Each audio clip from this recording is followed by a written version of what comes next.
She told the riddle to her people. Before sunset on the seventh day, the men of the city said to him, "What is sweeter than honey?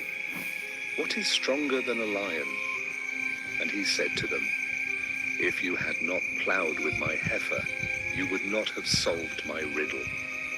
The Spirit of the Lord came mightily upon him, and he went down to Ashkelon, struck down 30 men, took their garments, and gave them to those who explained the riddle.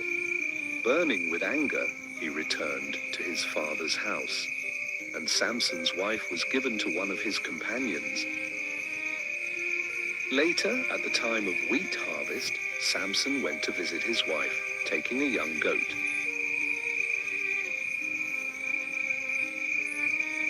But her father said, "I thought you hated her, so I gave her to your companion. Is not her younger sister more beautiful? Take her instead." Samson replied, "This time I will be blameless when I harm the Philistines." So he caught 300 foxes, tied them tail to tail in pairs, fastened a torch to each pair, lit the torches, and released them into the standing grain of the Philistines. He burned up their shocks, standing grain, vineyards, and olive groves. The Philistines asked, "Who did this?" They were told, "Samson, because his wife was given to his companion." So they went and burned her and her father to death. Samson said once to, "Since you have acted like this, I will not stop until I have my revenge." He attacked them viciously and slaughtered many. Then he went down to live in the cave in the rock of Etam. The Philistines came up and camped in Judah. 3,000 men of Judah went to the cave and said, "Do you not know the Philistines rule over us? What have you done?" Samson answered, "I only did to them what they did to me." They said, "We have come to bind you and hand you over." He said, "Swear to me you will not kill me yourselves." They agreed, bound him with 2 new ropes, and led him up from the rock. As he approached Lehi, the Philistines came shouting toward him. The Spirit of the Lord came powerfully upon him. The ropes became like burned flax, and his bonds dropped from his hands.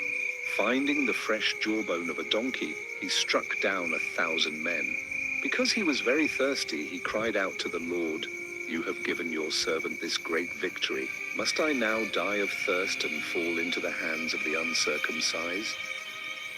God opened a hollow place in Lehi, and water came out. When he drank, his strength returned. Samson judged Israel for 20 years. One day, Samson went to Gaza, where he saw a prostitute. He went in to spend the night with her. The people of Gaza were told, "Samson is here." So they surrounded the place and lay in wait for him all night at the city gate. They made no move during the night, saying, "At dawn we'll kill him." But Samson lay there only until the middle of the night.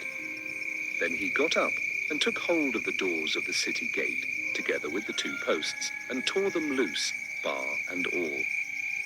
He lifted them to his shoulders and carried them to the top of the hill that faces Hebron. Some time later, he fell in love with a woman in the valley of Sorek, whose name was Delilah. The rulers of the Philistines went to her and said, "See if you can lure him into showing you the secret of his great strength, and how we can overpower him, so we may tie him up and subdue him. Each one of us will give you 1,100 shekels of silver." So Delilah said to Samson, "Tell me the secret of your great strength and how you can be tied up and subdued."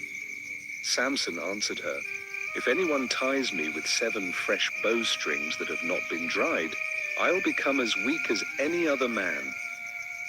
Then the rulers of the Philistines brought her 7 fresh bowstrings that had not been dried, and she tied him with them.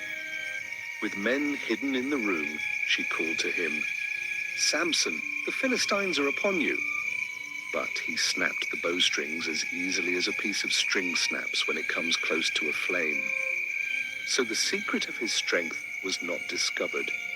Then Delilah said to Samson, "You have made a fool of me. You lied to me. Come now, tell me how you can be tied." He said, "If anyone ties me